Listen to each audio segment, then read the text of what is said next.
महाराष्ट्र राज्याचे आरोग्य व कुटुंब कल्याण मंत्री तथा कोल्हापूर जिल्ह्याचे पालकमंत्री नामदार प्रकाशराव आबिटकर साहेब यांना वाढदिवसाच्या मनपूर्वक शुभेच्छा।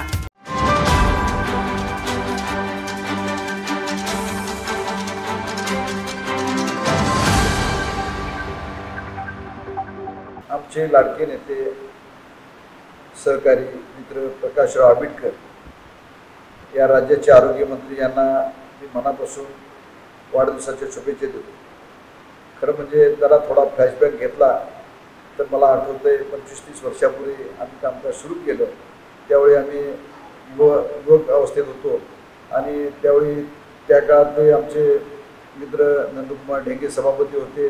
त्यांच्या जोडला हे पंचायत सदस्य म्हणून आले आणि काम अतिशय चांगल्या पद्धतीने केलं। उपसभापती म्हणून संधी मिळाली, नंतरच्या काळामध्ये जिल्हा परिषदचे सदस्य म्हणून संधी मिळाली। दोन्ही सभागृहामध्ये प्रकाशरावांनी अतिशय चांगलं काम केलं आणि हे काम करत असताना सामान्यांचे प्रश्न, वेगवेगळ्या ग्रामीण भागातले प्रश्न अतिशय चांगल्या पद्धतीने मांडले।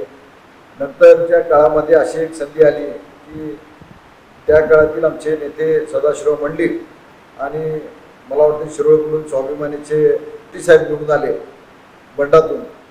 त्याच पद्धतीनं आपण बंड आमदारकीला करावं अशी भूमिका निकम साहेबांच्या माध्यमातून या मतदारसंघामध्ये चर्चेला आली आणि त्या काळात निकम साहेबांचे सर्व सहकारी माजी आमदार दिनकरराव जाधव साहेब असतील, BS अण्णा देसाई साहेब असतील, जाधव गुरु साहेब असतील, सर्व दिग्गज नवणे अण्णा साहेब असतील, या सर्वांचे आशीर्वाद घेतले आणि आम्ही सर्व प्रमुख मंडळी, मी स्वतः कल्याणराव निकम, नंदकुमार ढेंगे साहेब असतील, त्या काळातले आमचे अंकुश बापू असतील, सर्व प्रमुख मंडळी सर्व युवा सेनेच्या माध्यमातून आम्ही अपक्ष आमदारकीची निवडणूक लढवली आणि यामध्ये आम्हाला यश मिळालं। पण मतांचं आम्ही दखलपात्र मतं घेतली पण अपयश मिळालं।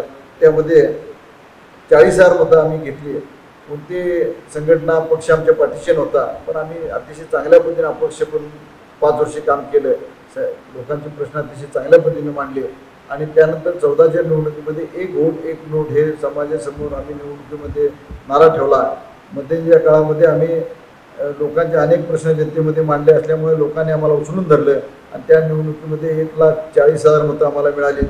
खूप मोठ्या प्रमाणात अपेक्षित लीड आम्ही निवडून आलो आणि रस्त्यावरचे प्रश्न, समाजाचे प्रश्न सभागृहात मांडायची संधी मिळाली आणि ते अशा इतक्या चांगल्या पद्धतीने त्यांनी मांडले। शैलीमध्ये त्यांचा अतिशय चांगला हातखंडा असल्यामुळे त्याने सभागृहातलं उत्कृष्ट संसदपटू हे सुद्धा त्यांनी पुरस्कार मिळवला। MITचा पुरस्कार मिळवला। 19ला निवडून आले।